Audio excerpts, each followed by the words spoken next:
할렐루야. 우리 다 같이 임재 찬양 들으시면서 하나님의 은혜의 보좌 앞으로 나가겠습니다.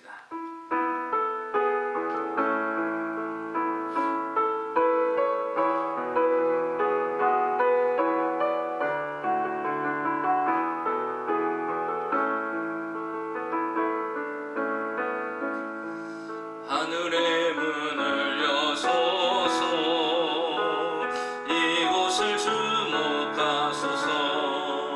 주를 향한 노래가 꺼지지 않으니 하늘을 열고 보소서. 이곳에 임대하소서. 주님을 기다립니다. 기도의 향기가 하늘에 닿으니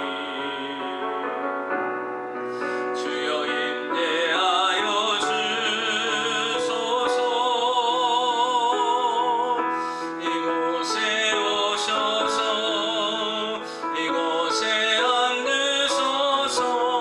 이곳에서 드리는 예배를 받으소서. 주님의 이름만이 오직 주의 이름만 이곳에 있습니다. 이곳에 오셔서 이곳에 앉으소서. 이곳에서 드리는 예배를 받으소서. 주님의 이름만이 오직 주의 이름만 이곳에 있습니다. 전능하사 천지를 만드신 하나님 아버지를 내가 믿사오며 그 외아들 우리 주 예수 그리스도를 믿사오니 이는 성령으로 잉태하사 동정녀 마리아에게 나시고 본디오 빌라도에게 고난을 받으사 십자가에 못 박혀 죽으시고 장사한 지 사흘 만에 죽은 자 가운데서 다시 살아나시며 하늘에 오르사 전능하신 하나님 우편에 앉아 계시다가 저리로서 산자와 죽은 자를 심판하러 오시리라. 성령을 믿사오며 거룩한 공예와 성도가 서로 교통하는 것과 죄를 사하여 주시는 것과 몸이 다히 사는 것과 영원히 사는 것을 믿사옵나이다. 아멘. 다같이 찬송가 191장 동일 찬송가 427장 찬양 하나님께 드리겠습니다.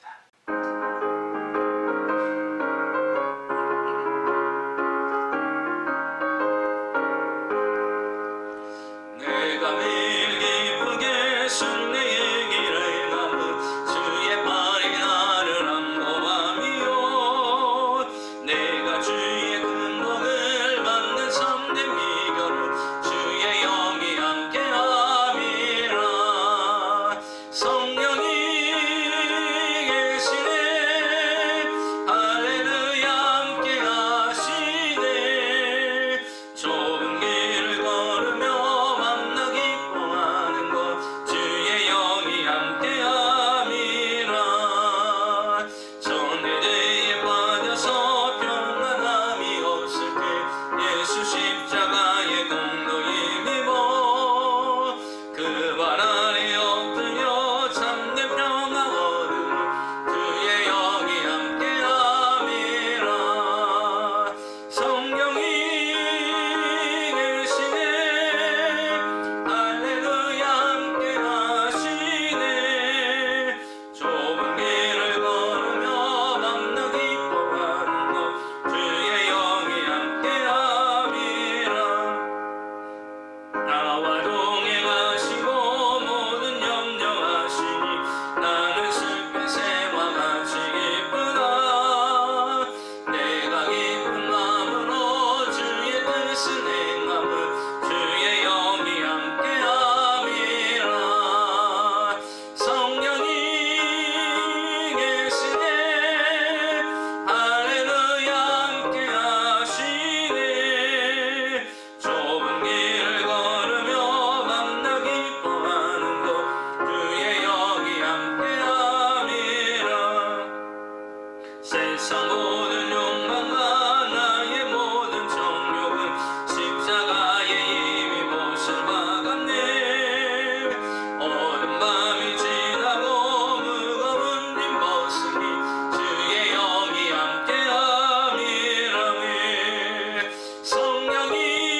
기도하겠습니다. 오늘 살아서 역사하시는 전능하신 아버지 하나님, 오늘도 거룩한 주일 주님 앞에 나와 특별히 온라인을 통하여 예배드리는 하나님의 택한 백성들에게 하나님의 시간에 한없는 은혜를 부어 주시옵시고, 신령과 진정으로 하나님 앞에 예배드리며 습관적인 예배가 아니라 하나님을 향한 중심의 예배가 될 수 있도록 이 시간에 은혜를 더하여 주시옵소서. 힘들고 어려운 시기를 지나가고 있습니다.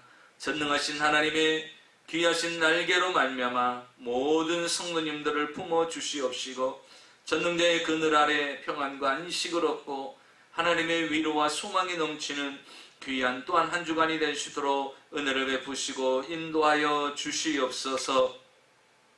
코로나 바이러스로 인하여서 힘들고 어려운 시기를 지나고 있습니다. 하나님 속히 이 모든 재앙들이 하나님 떠나가게 하여 주시옵시고, 이제 정상적인 일상의 삶을 회복받을 수 있도록 주님 인도하여 주시옵시고, 이 바이러스균이 하나님이 모든 삶 속에서 완전히 뿌리채 제거되게 하여 주셔서 불안과 염려와 두려움이 완전히 사라지는 귀한 일상의 삶이 되도록 하나님의 은혜를 베풀어 주시옵소서. 이런 환경 가운데서도 우리의 신앙이 자루나 우루나 치우치지 않냐고 오직 전능하신 하나님만을 바라보며 믿음의 말씀 위에 더 붙잡힐 수 있는 시간이 되도록 은혜를 베풀어 주시옵소서. 하나님의 은혜 아니면 살 수 없는 이 시대에 하나님의 특별한 은혜를 구별되게 받을 수 있는 하나님의 백성들이 되게 하여 주시옵시고, 하나님을 온전히 기쁘게 드리는 귀중한 하나님의 사람으로 살아가게 하여 주시옵소서. 오늘도 주께 나왔사오니 하나님 오늘 이 시간의 말씀을 통하여 위로와 소망과 확신을 더하여 주시고, 이 시대를 살아갈 때 꼭 필요한 말씀으로 하나님 위로와 소망과 확신과 담대함으로 다시 한번 힘을 얻는 귀한 시간이 될 수 있도록 은혜를 베풀어 주시옵소서.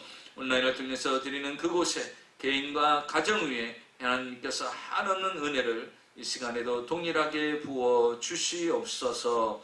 예수님의 이름으로 축복하고 기도하옵나이다.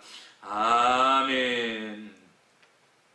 우리 다같이 하나님 말씀 보겠습니다. 하나님 말씀은 로마서 8장 12절에서 17절까지의 말씀입니다. 우리 다 찾으신 줄 알고 같이 한 목소리로 합독하겠습니다. 시작.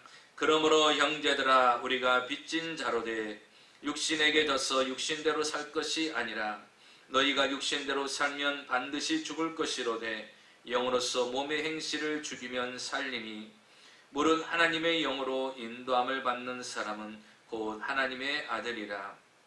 너희는 다시 무서워하는 종의 영을 받지 아니하고 양자의 영을 받았으므로 우리가 아빠 아버지라고 부르짖느니라. 성령이 친히 우리의 영과 더불어 우리가 하나님의 자녀인 것을 증거하시나니 자녀이면 또한 상속자 곧 하나님의 상속자요 그리스도와 함께 한 상속자니 우리가 그와 함께 영광을 받기 위하여 고난도 함께 받아야 할 것이니라. 아멘. 할렐루야, 반갑습니다. 우리 마이애미 순복음교회 성도님들을 사랑하고 주의 이름으로 축복합니다. 저는 오늘 이 시간에 로마서 8장 12절에서 17절까지의 말씀을 가지고 성령의 사람, 이와 같은 제목으로 함께 말씀을 나누고자 합니다. 하루는 모차르트가 학생들에게 피아노 교습을 해주는 그런 시간이 되었습니다. 어느 날 두 사람이 피아노를 배우기 위해서 모차르트를 찾아왔다고 합니다. 한 사람은 완전 초보이고 또 한 사람은 누구한테 배워서 있는지 어느 정도 피아노를 잘 칠 줄 아는 그런 사람입니다. 먼저 모차르트가 자신이 그래도 어느 정도 실력이 있다라고 이야기한 그 학생 보고 그럼 자네부터 먼저 한번 피아노를 쳐보라고 이야기를 합니다. 그래서 어디선가 배워본 경험이 있는 그가 이제 피아노를 치기 시작합니다. 보니까 제법 잘 칩니다. 잘 치긴 치는데 가만히 보니까 기초가 없이 나름대로 멋을 부리면서 잘 치는 것으로 모차르트가 보기에는 그렇게 보였던 것입니다. 자신의 실력을 뽐내면서 잘 피아노를 치고 마무리했던 그에게 이제 모차르트가 이야기를 합니다. 자네는 초보보다 돈을 2배나 더 내야 되겠다라고 이야기합니다. 나는 그래도 저 초보보다 더 실력이 있고 더 나은데 왜 초보보다 돈을 더 2배를 내라고 합니까? 이건 공평하지 않습니다. 라고 그 학생이 모차르트한테 이야기를 했다고 합니다. 그랬더니 모차르트가 그 학생에게 한 대답은 이것이었습니다. 기본이 돼 있지 않아 지금 잘못된 습관을 고쳐서 제대로 처음부터 갖추려면 힘이 2배나 더 든다라는 것입니다. 기초가 잘못되고 기초가 없는 상태에서 멋부리면서 치다 보니까 그 피아노의 실력을 다시 기초부터 잡아가지고 다시 틀을 잡아갖고 가르치려면 시간과 힘이 더 많이 들기 때문에 자네는 초보자보다도 돈을 2배를 더 내야 된다라고 이야기를 했다는 것입니다. 그렇습니다. 여러분, 무엇을 하든지 기본기가 대단히 중요합니다. 운동을 할 때도요, 기본기가 중요합니다. 어떤 악기를 배울 때도요, 기본기가 중요합니다. 또한 공부를 할 때도요, 기본을 잘 충실히 한 학생이 나중에까지 점수를 잘 낼 수가 있는 것입니다. 이 세상의 모든 것들이요, 기본이 잘 다져진 사람이 나중에 성공하고 나중에 그 기본기로 인하여서 열매도 거두게 되는 것입니다. 그런데 그것뿐만 아니라 이 세상의 원리도 그렇지만요, 우리 신앙의 원리도 마찬가지입니다. 우리 신앙도요, 기본기가 잘 돼 있어야만이 어떤 환경 가운데서도 자로나 오르나 치우치지 않냐고 견고하여 그 심지가 견고하여서 하나님이 보시기에 합당한 자로서 성장하고 성숙되고 그 하나님의 축복을 받아 누릴 수가 있는 것입니다. 그래서 신앙생활할 때도요, 기본기가 중요합니다. 그럼 신앙생활할 때 그 기본기가 무엇이 중요하다고 생각합니까? 그것은 바로 가장 기본이 되는 성령을 아는 데서부터 시작이 되어야 된다는 것입니다. 구약시대 때 성부 하나님, 신약시대 때 성자 하나님, 이제 그 교회시대의 성령 하나님께서 지금 오늘날에도 우리 가운데 거하고 계십니다. 지금 시대는 삼위일체 가운데 성령 하나님이 더 강력하게 역사하는 시대 가운데 우리는 살아가고 있습니다. 그러면 우리가 예수를 믿고 성령님에 대해서 정확하게 잘 알고 믿어야만이 이 성령 시대에 성령의 은혜를 힘입어 살아갈 수가 있는 것입니다. 그런데 성령에 대해서 알지 못하고 신앙생활을 하게 되면 그것은 마치 그냥 종교인에 불과한 것이지 진정한 신앙인이라고 이야기할 수가 없는 것입니다.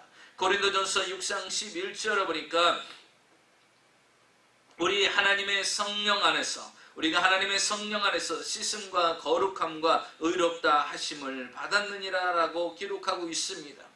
우리는 성령 안에서 십자가의 보혈로 말미암아 우리가 죄사함을 받고 우리는 구원을 얻은 사람입니다. 성령 안에서 이 모든 것들이 이루어졌어요. 그것뿐만 아니라 성령 안에서 우리는 거룩하고 의로운 생활을 할 수 있는 은혜를 입은 것입니다. 성령 안에서 우리가 죄사함을 받고 성령 안에서 우리가 구원의 확신을 얻고 성령 안에서 하나님의 의로움과 거룩함으로 새로운 사람으로 우리는 태어난 것입니다. 그렇기 때문에 이제 교회를 다니고 구원의 확신을 가졌지만 하나님의 성령의 은혜가 있지 않냐면, 성령의 확신이 없으면 우리는 그냥 종교인의 신앙으로 다시 돌아갈 수밖에 없는 그런 모습을 갖출 수도 있다는 것입니다.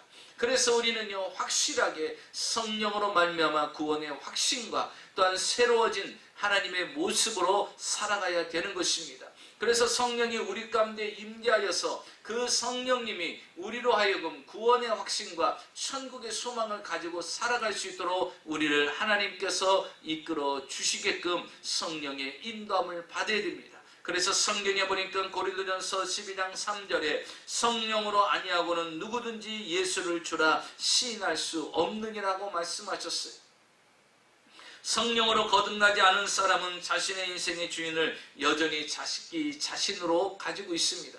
그래서 하나님을 믿는다 하면서도 자기 자신대로 자기 뜻대로 마음대로 모든 일을 결정하고 자신의 생각대로 모든 일을 행하게 되는 것입니다. 그러나 성령이 내 안에 들어오시면 성령의 지배를 받기 때문에 성령의 인도하심을 따라 행하는 것입니다. 왜요? 내 안에 주인이 자기 자신이 아니라 이제 성령님이 내 안에 들어오셔서 주인이 되었기 때문인 것입니다. 그래서 내 안에 주인이 누구냐에 따라서 달라지는 것입니다. 갈라디아서 2장 20절에 보니까 내가 그리스도와 함께 십자가에 못 박혔나니 그런즉 이제는 내가 사는 것이 아니요 오직 내 안에 그리스도께서 사시는 것이니라. 이제 우리가 예수 그리스도를 믿는가 동시에 이제는 내 안에 나를 이끌고 갔던 나는 사라지는 것입니다. 이제 내 안에 누가 계십니까? 성령님이 와 계시죠. 이제 그리스도가 내 안에 계신 것입니다. 그렇기 때문에 그리스도 안에서 삶을 살아가는 것입니다. 이것이 바로 이런 사람이 성령으로 살아가는 사람인 것입니다. 이제는 우리는 내 중심대로 내가 원하는 대로 내 방법대로 내 뜻대로 내가 주인이 돼서 사는 것이 아니라 이제는 예수 그리스도를 믿는과 동시에 성령님을 모시고 성령님이 내 안에 주인이 되셔서 성령님의 인도하심을 따라 살아가는 성령님이 내 인생의 주인이 되시는 그러한 삶을 살아가야 되는 것입니다. 왜 그렇게 살아가야 될까요? 왜 우리는 성령의 사람이 되어야 될까요? 성경에 보면 예수님 시대 때 예수님의 제자들이 예수님을 따랐습니다. 3년 동안 그는 많은 예수님의 말씀을 들었고 수많은 기적들을 체험했어요. 그럼에도 불구하고 그들은 그들의 연약함을 드러내게 됩니다. 어떻게 드러냈습니까? 예수님께서 십자가에 못 박혀 죽으실 때 그들은 예수님을 부인하고요. 두려워서 예수님을 버리고 도망갑니다. 예수님이 행하신 그 모든 말씀과 기적을 눈으로 3년 동안 지켜봤어요. 그 모든 일을 행하는 것을 3년 동안 다 봤습니다. 그럼에도 불구하고 예수님께서 십자가에 못 박혀 죽으실 때는 예수님을 부인하고 심지어 저주까지 하고 예수님을 팔아버리고 예수님을 피해서 도망가는 연약한 모습을 볼 수가 있습니다. 그래서 주님께서 마지막 이 땅에 떠나시면서 이제 승천하시면서 제자들에게 부탁한 것이 무엇입니까? 너희는 예루살렘을 떠나지 말고 성령을 받고 난 뒤에 움직이라고 말씀하고 계셨던 것입니다. 그래서 제자들은요 그곳에 모여서 이제 성령이 임할 때까지 간절히 하나님께 구합니다. 성령이 임한 뒤에 그들의 인생은 어떻게 달라졌습니까? 이전에는 성령의 사람이 아니에요. 그냥 예수님의 제자로서 흉내내면서 쫓아다녔던 무리였지만 이제는 성령을 받고 난 뒤에 성령의 사람이 되었습니다. 그들의 삶은 어떻게 달라졌습니까? 성령을 받고 난 뒤에 성령의 사람이 된 뒤로부터는요 그들은 연약한 모습이 보이지 않습니다. 두려워하지 않습니다. 하나님에 대해서 이제 하나님에 대한 그 신앙에 대해서 자루나 우루나 치우치지 않습니다. 세상의 어떤 위협과 세상의 어떤 문화에도 휩쓸리지 않고 오직 하나님을 끝까지 붙잡고 주님을 위해서 심지어 목숨까지 내놓고 순교하기까지 하나님의 말씀을 전파하고 생을 마감하는 것을 볼 수가 있습니다. 사랑하는 성도 여러분, 지금 시대는 우리는 하나님의 사람으로 성령의 사람으로 살아가야 됩니다. 왜 지금 이 시대에 우리는 성령의 사람으로 살아가야 될까요? 성령의 사람으로 살아가면 우리에게 어떤 일이 일어날까요? 오늘 성경 본문을 통해서 함께 은혜를 나누고자 하는 것입니다. 첫째로 보니까 성령의 사람은 성령의 인도함을 받게 되어 있는 것입니다. 오늘 14절에 보면 물은 하나님의 영으로 인도함을 받는 사람은 곧 하나님의 아들이라. 여러분이 하나님의 아들입니까? 여러분이 하나님의 자녀입니까? 그러면 하나님의 자녀는 누구의 인도함을 받는다고 그랬어요? 하나님의 영, 성령의 인도함을 받는다라고 말씀하고 계시는 것입니다. 하나님께서 이 땅에 성령님을 보내신 이유가 무엇입니까? 우리를 인도하기 위해서, 우리를 보호하기 위해서입니다. 보혜사 성령님, 이 보혜사라는 것은요 헬라원어로 파라클레토스라는 거예요. 보내심을 받아서 우리 곁에서 도와주시는 분, 헬퍼가 되신다는 것이에요. 우리를 돕는 분이시라는 것입니다. 그런데 그분이요 우리를 인도하시고 우리를 이끌어 가 주신다라는 것입니다. 그런데 우리가 성령의 사람이 되지 않으면 어떻게 됩니까? 내 주관대로, 내 소관대로, 내 뜻대로 살아가게 되고 내 아집대로, 내 경험대로, 내 지식대로 살아가게 되는 것입니다. 그러나 성령을 모시면 성령의 인도함을 받게 되는 것입니다. 그런데 오늘 성경에 분명히 말씀하시기를 하나님의 아들은 성령의 인도함을 받게 돼 있다라고 말씀하시는 것입니다. 그러면 성령의 인도함을 받는다라는 것은 무엇을 말하느냐? 성령이 내 안에 들어오시기를 간절히 바란다는 것과 같은 것입니다. 성령이 내 안에 간절히 들어오셔야, 성령이 내 안에 들어오셔야 내가 성령의 인도함을 받을 수가 있는 것 아니겠습니까? 그래서 우리는 하나님의 자녀가 되는 동시에 성령이 나를 인도해 주십사 하고 늘 간절히 소원해야 되는 것입니다. 성령께서 내 안에 오셔서 나를 이끄시고 나를 인도하시고 나를 이끌어 가주시기를 우리가 소망해야 되는 것입니다. 그러면 성령께서 우리 안에 오셔서 우리의 삶을 인도해 주시는 것입니다. 그리고 성령이 내 안에 오셨음으로 인해서 그것으로 끝나는 것이 아니라 성령이 내 안에서 일할 수 있도록 이제 우리 마음속에 이제 주님의 마음을 품으려고 해야 되는 것입니다. 성령님, 내가 이제 앞으로 어떻게 살아가야 될까요? 이제 하나님의 말씀에 귀를 기울여야 됩니다. 여러분, 성령님을 내 안에 모셔드리고 내 뜻대로, 내 생각대로, 내 방법대로 살면요, 성령이 내 안에 계심에도 불구하고 성령의 인도함을 받는 것이 아닙니다. 성령님을 내 안에 모셨으면 이제는 우리는 누구에게 귀를 기울여야 돼요? 성령님의 음성에 귀를 기울여야 되는 것입니다. 그러면 성령님의 음성에 귀를 기울인다는 것은 성령의 인도함을 받는다는 것이 무엇일까요? 우리가 자식에게 말하는 것처럼 하나님께서 우리에게 때때로는 말을 해 주실 수가 있어요. 그래서 어떻게 하라, 하지 말라라고 가르쳐 줄 수도 있습니다. 그러나 가장 기초적인 것은 하나님께서 우리에게 음성을 들려주시는 것은 바로 말씀을 통해서 들려주신다라는 것입니다.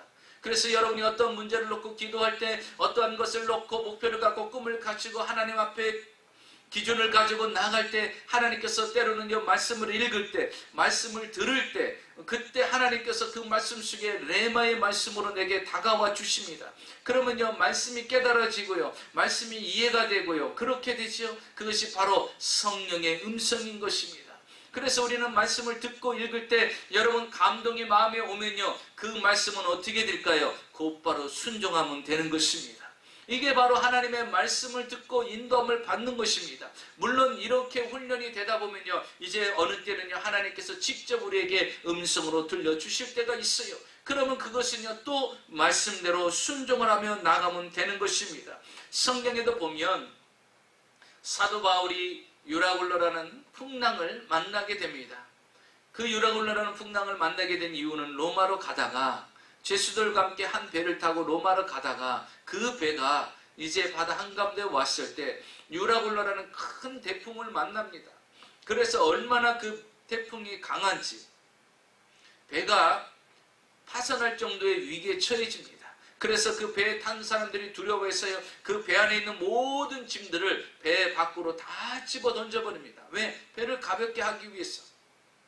그래서 그들이 가지고 온 음식까지도 다 버리고 그들이 가지고 있는 소중한 것들까지도 다 버립니다. 그럼에도 불구하고는요, 배의 문제는 해결되지 않습니다. 왜냐하면 이 유라굴로라는 광풍이요, 멈춰지질 않습니다. 성경에 보니까 14일 동안, 무려 14일 동안 계속해서 진행되는 거예요. 성경에 기록하기를 해와 달과 별을 볼 수가 없어요. 아주 캄캄하게 칠흑같이 어둡습니다. 성경에 기록하기를 구원의 소망이 없다라고 이야기합니다. 칠흑같이 어두운 바다 한복판에서 이제 구원의 소망이 한 군데도 없는 거예요. 살아나갈 방법이 아무것도 없어요. 어디가 어느 쪽인지 동서남북이 분간이 되질 않는 상황입니다. 그때 여러분, 성령의 사람은 성령의 음성에 귀를 기울이는 거예요.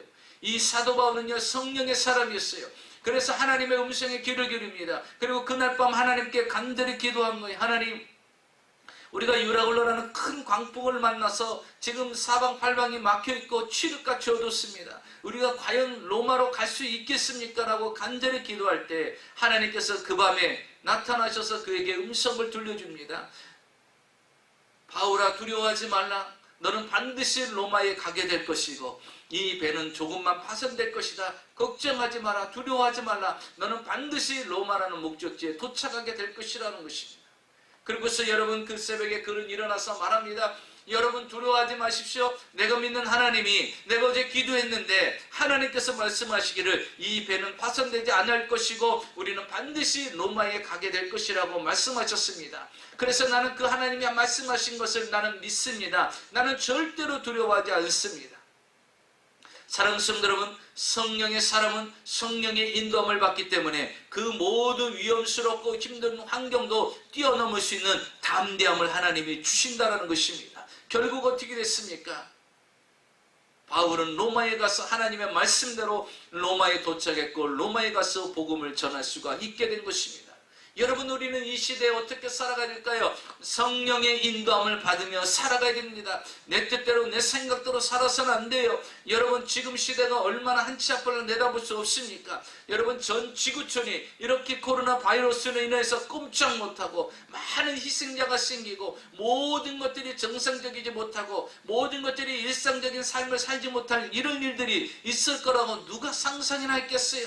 누가 이런 일이 있을 거라고 누가 알았겠습니까? 그런데 세상은 그래요. 언제 어느 사이에 이렇게 상상치 못하는, 생각지 못하는 일들이 일어납니다. 그럼 이렇게 한치 앞을 내다볼 수 없는 이 시대에 여러분을 믿고 살겠습니까? 여러분의 물질을 믿겠어요? 여러분의 지식을 믿겠어요? 여러분의 힘을 믿겠습니까? 여러분의 일가 친척을 믿겠어요?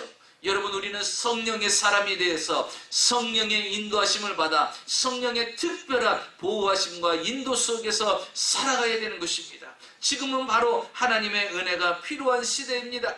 그래서 하나님의 그 은혜 속에서 우리는 살아가야 되는 것입니다.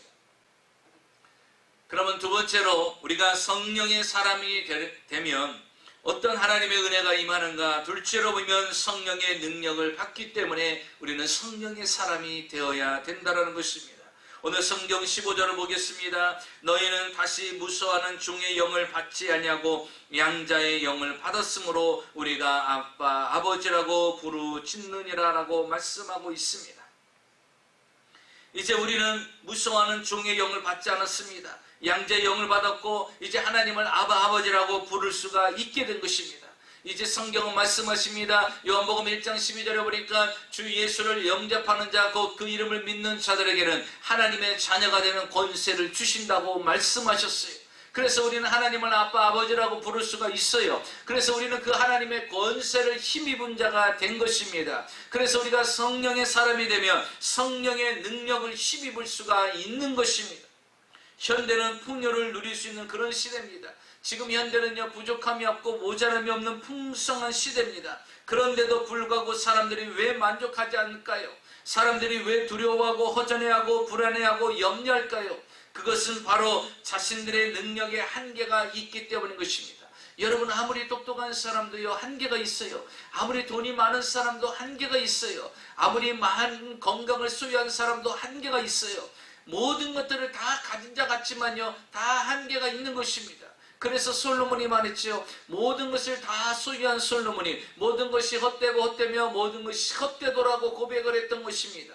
모든 것을 다 가졌음에도 불구하고 그것이 또한 헛되다라고 고백한 것이 솔로몬의 고백인 것입니다. 모든 가진 것으로 할 수 없는 것들이 많습니다. 우리의 한계를 뛰어넘, 우리의 한계를 만들어 놓는, 정해 놓는 것들이 너무나도 우리 주변에는 많이 있습니다. 그래서 우리는 성령님을 의지하고 성령님을 힘입어야 됩니다. 그래서 하나님께서 성령님을 이 땅에 보내주신 것입니다. 이제 성령의 사람은 성령의 능력을 힘입어 살아가야 된다는 것입니다. 성경에 보면 부활하신 주님께서 이제 이 땅에 마지막 제자들을 남겨두고 승천하실 때 제자들에게 마지막 신신당부를 합니다. 마지막 부탁을 합니다. 그 부탁이 뭐냐? 너희들은 예루살렘을 떠나지 말고 성령을 받기 전에는 예루살렘을 떠나지 말라는 거예요.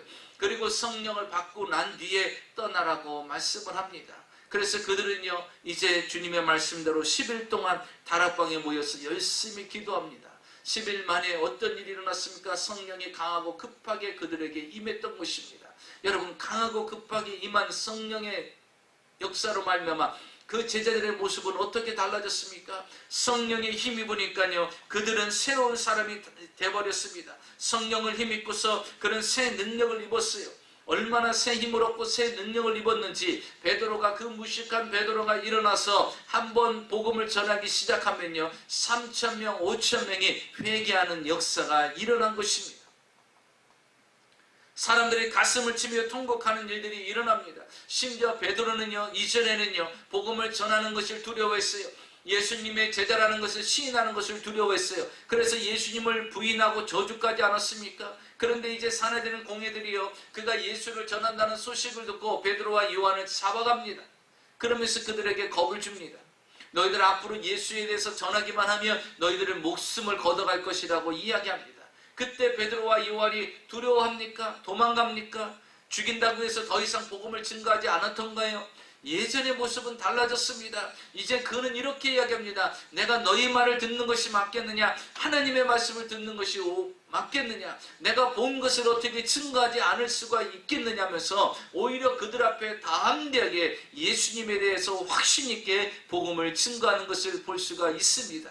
어떻게 사람이 이렇게 달라질 수 있습니까? 어디에서 그가 힘을 얻고 어디에서 그가 담대함을 얻을 수 있을까요? 그는 이제 육신의 사람이 아니에요. 제자를 보한 예수님을 쫓아다니는 그런 연약한 자가 아니라 이제 그는 성령의 사람이 되었다라는 것입니다. 성령의 사람이 되어서 하나님의 능력을 힘입으니까 능력의 사람이 되었던 거예요.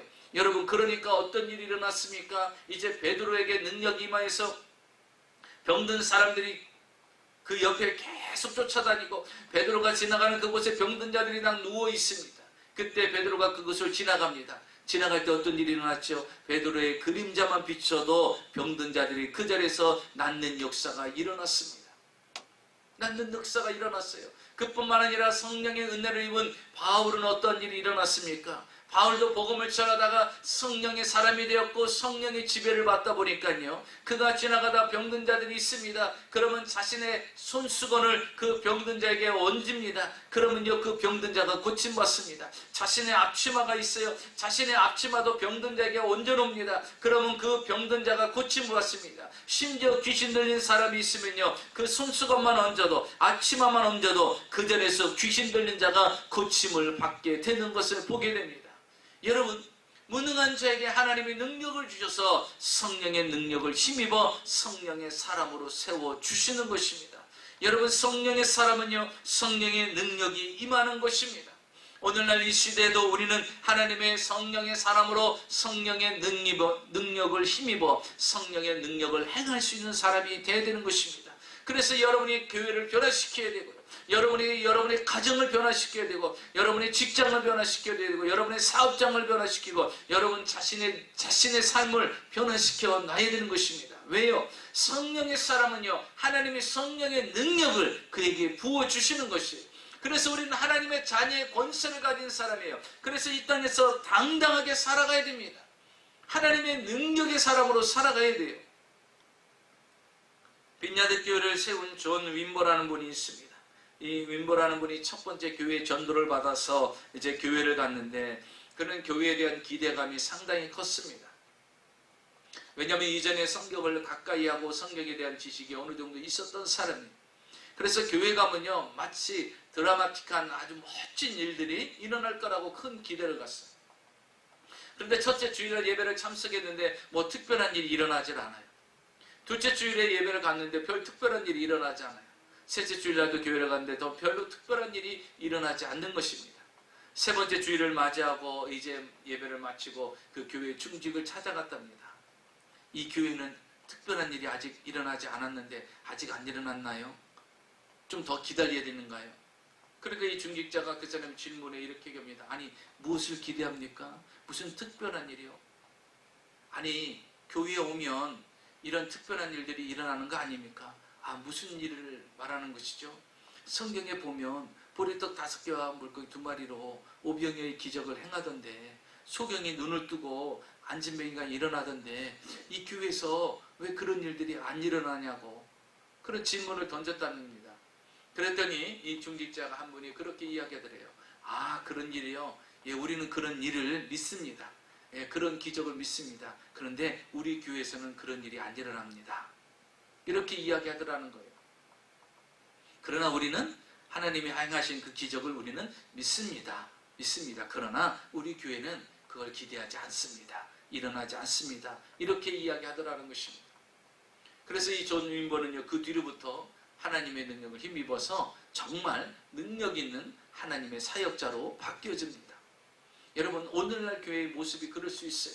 하나님의 살아계심과 능력을 다 믿습니다. 그런데 기대는 하지 않습니다. 여러분, 하나님의 능력을 믿습니까? 그러면 기대하며 살아야 되잖아요. 그 능력 역사가 나의 삶 가운데 일어날 것을 기대하며 살아가야 되잖아요. 근데 그 능력과 기적을 믿으면서 기대하지 않고 살아가요. 저는 우리 교회를 기대합니다. 하나님의 놀라운 역사의 현장, 하나님의 기적의 현장, 하나님의 치료 현장, 다시 말해 기적이 상식이 되는 교회가 되어야 되는 거예요. 기적이 상식이 되는 교회가 되어야 돼요. 여러분, 기적 보고 놀라는 게 아니라 그 기적은요, 성경에 말한 대로 그냥 상식이에요. 그대로 이루어지는 거예요. 놀랄 것도 아닙니다. 당연한 거예요. 오히려 안 나타나는 것이 더 놀랄 일이라는 것이죠. 여러분, 성령의 사람에게는 성령님이 능력을 더하여 주신다는 것입니다. 마지막 셋째로 보니까 성령의 사람에게는 성령의 지배를 받게 하신다는 것입니다. 성령의 사람은 성령의 지배를 받습니다. 오늘 성경 12절과 13절을 보겠습니다. 그러므로 형제들아, 우리가 빚진 자로 돼 육신에게 져서 육신대로 살 것이 아니라 너희가 육신대로 살면 반드시 죽을 것이로되 영으로서 몸의 행실을 죽이면 살리니. 우리는 하나님의 빚진 자입니다. 하나님으로 말미암아 우리는 죄 용서를 받고 구원을 얻은 사람입니다. 우리가 하나님의 백성이 되고 하나님의 자녀가 되는 구원을 얻는 과정에서 우리가 한 것은 아무것도 없습니다. 이 모든 것이 다 하나님의 은혜로 이루어진 것이고 하나님의 은혜로 거저 받은 것입니다. 그래서 우리는 하나님 앞에 빚진 자입니다. 그래서 빚진 자로서 이 땅에 살아갈 때 우리는 어떻게 살아야 될까요? 더 이상 육신대로 살아가서는 안 되고 성령의 사람으로 살아가야 되는 것입니다. 그런데 우리는요, 성령의 사람이 되기 전까지는 어떤 일이 일어납니까? 육신의 사람으로 살았기 때문에 육신의 힘이 더 강해요. 육신의 정욕이 더 강합니다. 육신의 힘이 더 끌려서 육신이 하고자 하는 쪽으로 더 끌려가서 생활을 하게 된다는 것입니다. 그래서 이 육신의 욕망을, 육신의 정욕을 죽일 수 있는 방법이 없어요. 그래서 우리는 성령의 사람이 되어야 되는 것입니다. 성령이 내 안에 들어오셔서 이 육신의 욕망을 다 제거하고 성령께서 원하는 마음을 품고 성령께서 원하는 길을 걸어가고 성령께서 원하는 삶을 사는 것이 바로 성령의 사람으로 살아가는 것입니다. 그런데 성령이 우리 안에 오시면 이 일이 가능하다는 것입니다. 오늘 성경에도 분명히 말씀하시죠. 하나님이 말씀하시기를 너희가 육신대로 살면 반드시 죽을 것이다. 그러나 성령으로 몸의 행실을 죽이면 너희는 살게 될 것이다 라는 것입니다. 사랑하는 성도 여러분, 우리가 육신대로 살면 우리는 죽게 되는 것입니다. 그러나 이제 성령이 내 안에 오셔서 성령이 나를 지배하는 인생이 되어야 돼요. 그러면 육신대로 살고자 하는 그 욕망도, 육신대로, 육신의 생각대로 살아가고자 하는 그 계획도 다 사라지게 되는 것입니다. 성령의 온전히 인도함을 받고 성령의 지배를 받으려고 합니다. 여러분, 무당은요, 누구의 지배를 받습니까? 귀신의 지배를 받는 거예요. 알코올 중독자는 누구의 지배를 받습니까? 알코올의 지배를 받는 거예요. 마약 중독자는요, 누구의 지배를 받습니까? 마약의 지배를 받게 되는 것이에요. 성령의 사람은 누구의 지배를 받습니까? 성령의 지배를 받게 되는 것입니다. 육에 속한 사람은 어떻게 누구의 지배를 받게 됩니까? 육의 지배를 받게 되는 것입니다. 그래서 우리는요, 하나님을 믿으면서도 모든 결정을요, 육적인 결정을 내립니다. 육적인 방법으로 살아갑니다. 하나님을 믿는 것 같은데 결정은요, 육신대로 다 모든 것을 결과를 보고 결정을 내립니다. 왜 그럴까요? 하나님을 믿노라면서도 아직도 육신에 속한 사람이기 때문인 것입니다. 그러나 성령의 지배를 받는 성령의 사람들은요, 자기가 결정하지 않습니다. 온전히 하나님께 기도하고 하나님의 기쁘신 선하신 뜻이 무엇인가를 분별하며 나가게 된다는 것입니다. 여러분 안에 누가 계십니까? 아직도 육신의 생각과 육신의 마음이 여러분을 지배하고 있습니까? 아니면 성령이 여러분을 지배하고 있습니까? 여러분, 바닷가에 가면요, 소라게를 여러분 혹시 보셨습니까? 무슨 달팽이게. 이 소라게나 달팽이게를 보면요, 그 안에 사실은 소라 안에 알맹이가 있죠. 그 알맹이가 다 빠져나갔어요. 무엇인지 그 알맹이를 다 뺏어 먹었습니다. 그래서 껍데기만 남아있어요. 근데 그 껍데기만 남아있는데요, 개가 들어와서 그 속에 들어가서 자기 집을 만들고 사는 거예요. 그래서 그것을 이름 붙여서 소라개, 달팽이개 이렇게 이야기합니다. 그러니까 겉으로 볼 때는요, 소라 같아요. 겉으로 볼 때는 달팽이에요. 근데 그 안에 주인은 누구예요? 개가 주인이에요. 근데 그 안에 있는 알맹이는 어떻게 됐어요? 이미 없어서 죽었어요. 없어서 누군가가 빼먹었습니다. 그런데 그 소라의 주인은 누구예요? 개가 주인을 하고 있는 거예요. 마찬가지입니다. 우리는요 이미 예수 그리스도로 말미암아 죽은 사람이에요. 예수 그리스도 안에서 우리는 십자가를 못 박아 죽은 사람입니다. 그래서 이제는 우리는요 껍데기만 남아 있는 거예요. 그럼 내 안에 누가 들어오셨어요? 성령님이 들어오신 거예요. 마치 소라 껍데기에, 소라 안에 개가 들어와서 개가 소라의 주인이 된 것처럼 우리 육신에 누가 들어오셨어요? 성령이 들어오셔서 성령이 우리를 지배하게 되고 성령이 우리 주인이 되게 된 것입니다. 그래서 우리는요 성령의 인도함을 받고 성령의 지배를 받으면서 살아가는 사람이 되어야 되는 것입니다. 그 성령의 지배를 받게 되면요 인생에 실패가 없어요. 인생에 실수가 없습니다. 왜냐하면 성경을 통해서 보니까 요셉이라는 사람이요 애굽의 노예로 팔려갔잖아요. 노예로 팔려갔음에도 불구하고 그가 놓치지 않은 것이 있었어요. 놓치지 않은 것이 무엇입니까? 그는 온전히 성령의 사람으로 살아갔어요. 자신의 모습은 얼마나 처참합니까? 노예로 팔려가서 종을 살고 심지어 어떤 일까지 일어났습니까? 그 보디발의 아내가 유혹을 하면서 같이 동침하자고까지 유혹을 했습니다. 그런데도 불구하고 그가 그 젊은 날에 30대에 불끓는 그 육체적인 욕망을 이기고서 그 여인의 유혹을 뿌리칩니다. 결국 그는 그 유혹을 뿌리치고 애굽의 총리가 되지 않습니까? 여러분 육신의 욕망을 뛰어넘고 육신의 욕망을 뿌리칠 수 있는 것이 무엇입니까? 성령의 지배를 받으면 그것이 가능하다는 것입니다. 그래서 요셉은 이야기하지 않습니까? 내가 하나님 앞에 어떻게 죄를 범할 수가 있느냐? 나는 절대로 사람이 없다고 해서 내가 너에게 죄를 범할 수가 없다라고 고백합니다. 이 말은 무엇입니까? 나는 성령의 사람이고 성령의 지배를 받기 때문에 성령의 인도하심을 따라 살아가게 된다는 것이에요. 여러분 성령의 사람이 되어서 성령이 인도하시고 그 성령의 인도하심을 따라가면 결과는 성령님께서 어마어마한 축복으로 우리에게 부어주신다는 것입니다. 그렇기 때문에 우리는 날마다 성령의 인도하심 속에서 살아가야 되고 성령님의 인도하심 속에서 살아가려고 결심해야 되는 것입니다. 미국의 인디아나주의 트레이시 베일리라는 사람이 고등학교 다닐 때 레슬링 주장 선수였어요. 부모와 함께 교회도 열심히 잘 다녔는데 그만 친구를 잘못 만나가지고 아주 괴팍한 파괴적인 성품으로 바뀌어졌습니다. 어느 날 친구들과 함께 어울려서 술 파티를 하다가 학교까지 와갖고 학교의 모든 기물을 파손시키는 그런 일까지 하게 된 것입니다. 그래서 학교와 법원은요 그에게 엄청난 중형을 선고해서 그가 5년이라는 징역형을 받게 됩니다. 베일리라는 사람은 흉악범들과 살인자들 틈에서 교도소 생활을 합니다. 어느 날 겨울에 그가 자신의 모습이 자신의 거울에 비춰지게 됐어요. 그래서 거울에 비춰진 자신의 모습을 이렇게 보는데 너무나도 흉측하게 생긴 거예요. 내가 왜 이곳에 왜 와 있지? 그러면서 문득 그에게 스쳐가는 것이 하나님을 믿었던 그 가족과 함께 하나님을 믿었던 그 신앙의 모습이 기억이 나는 거예요. 그는 그 자리에서 엎드려서 통곡을 하며 하나님 앞에 회개합니다. 하나님, 내가 하나님의 안에서 하나님의 자녀로 살아야 되는데 나도 모르게 육신의 지배를 받다 보니까 친구를 잘못 만나서 파괴적인 인생이 되어서 결과가 어떻게 됐어요? 육신대로 살면 반드시 죽게 된다고 그랬잖아요. 육신대로 살아서 이렇게 내가 감옥까지 왔습니다. 하나님 저를 용서해달라고 얼마나 매일같이 통곡하고 기도하고 울었는지요. 지나가던 간수가 들어왔어요. 그에게 안수 기도를 해주더라는 것입니다. 그런데 놀라운 것은요. 그 간수가 안수 기도를 해주는데요. 그에게 성령이 강하게 임한 것입니다.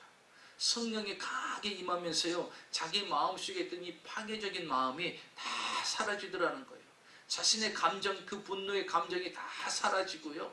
온전히 성령님께서 그 안에 평안을 주시더라는 거예요. 그래서 그가 형을 다 맞추고 나와서 이제 대학에 들어가게 됩니다. 대학에 들어가서 대학에서 교육학을 전공하게 됩니다. 교육학을 전공하고 그가 교사가 되기로 결심을 합니다. 그래서 그는요, 교사가 되어서 많은 사람들에게 좋은 교사로서 열심히 학생들을 가르치게 됩니다. 1993년 4월에 베일리는 백악관에서 개최된 특별 행사에 초청을 받아서 그가 가게 됩니다. 그 이유는 바로 그가 가장 모범적인 교사로 선택되어서 대통령 표창을 받는 그날이 되었다는 것입니다. 여러분, 육신으로 살던 그는 어떤 사람이었죠? 감옥에서 5년형의 삶을 살아야 되는 사람이에요. 성령을 받고 성령의 사람이 되고 성령의 인도함을 받는 인생은 어떻게 달라졌습니까? 대통령의 표창을 받는 최고의 교사상을 받는 그런 인물로 바뀌어졌습니다. 인생은요, 육신대로 살면 감옥숲 같은 인생을 살 수가 있고요, 성령의 사람으로 성령의 지배를 받고 성령의 인도함을 받으면 정말로 훌륭한 교사로서 살아갈 수가 있는 것입니다. 똑같은 인생이라 할지라도 육신의 삶과 성령의 사람으로 살아가는 것은 판이하게 결과가 달라지는 것입니다. 사랑하는 성도 여러분, 우리는 이 시대에 하나님의 성령의 인도함을 받는 성령의 사람으로 살아가야 됩니다. 그래서 성령님께서 우리와 함께 하시고 우리를 인도해 주시고 우리에게 이 세대를 살아갈 수 있는 성령의 능력을 부어주시고 또한 성령님께서 우리를 이끄시고 인도해 주실 것입니다. 그러므로 이 시대 속에서 우리는 육신의 생각대로 살아가지 아니하고 성령의 지배와 성령의 인도하심과 성령의 능력을 힘입어서 이렇게 힘들고 어려운 이 환경과 시간과 시절을 잘 이기고 승리하는 저와 여러분이 되시기를 주의 이름으로 축원합니다. 기도하겠습니다.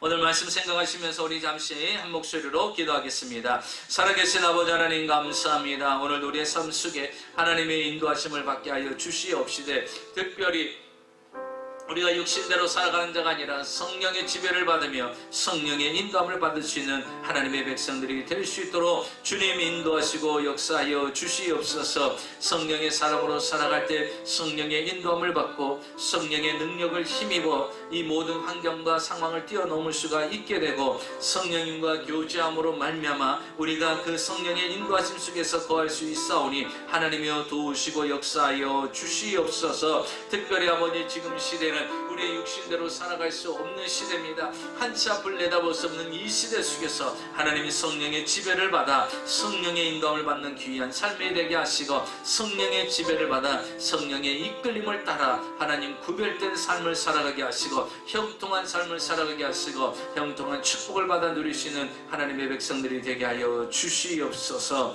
여러가지 생활과 사업과 가정과 자녀의 문제 계신 분은 가슴에 손을 넣으시고 아프신 분은 아픈 부위에 믿음으로 손을 얹고 기도를 받으시기 바랍니다. 오늘도 살아서 역사하신 아버지 하나님, 성령의 사람으로 하나님 이 시간에 육신의 생각이 아닌 성령의 생각을 가지고 이제 하나님께서 오늘 이 시간에 성령의 사람들에게 성령의 능력을 행하여 주셔서 모든 악한 저주의 세력이 예수 이름으로 떠나가게 하시고 병마의 세력이 예수 이름으로 떠나가게 하여 주셔서 하나님이 주시는 특별한 은혜를 입으시도록 주님 인도하여 주시옵소서. 우리 사랑하는 교회가 이제 아버지의 기적이 상식이 되는 교회가 되게 하여 주셔서 이 전을 찾는 자마다 믿음으로 기도하는 자마다 모든 가정의 문제, 사업의 문제, 물질의 문제, 장막의 문제, 영혼육의 모든 문제가 다 풀어지고 해결되게 하여 주시옵시고 살아계신 주님을 만나는 역사 일어나게 하시고 그 만난 주님을 통하여 간증하며 영광 돌리는 역사가 일어나게 하여 주시옵소서. 우리 사는 성도들이 바라고 원하고 소원하는 모든 것들이 이루어지며 해결될지어다. 저주는 떠나갈지어다. 닫혀진 것들은 열려지게 하시고 묶여진 것들은 풀어지게 하여 주시옵시고 특별히 육체의 질병으로 고통당하는 분 하나님 이 시간에 약한 육체가 강해지게 하시고 병든 육체가 예수 이름으로 치유되고 완치되며 회복되게 하여 주시옵소서.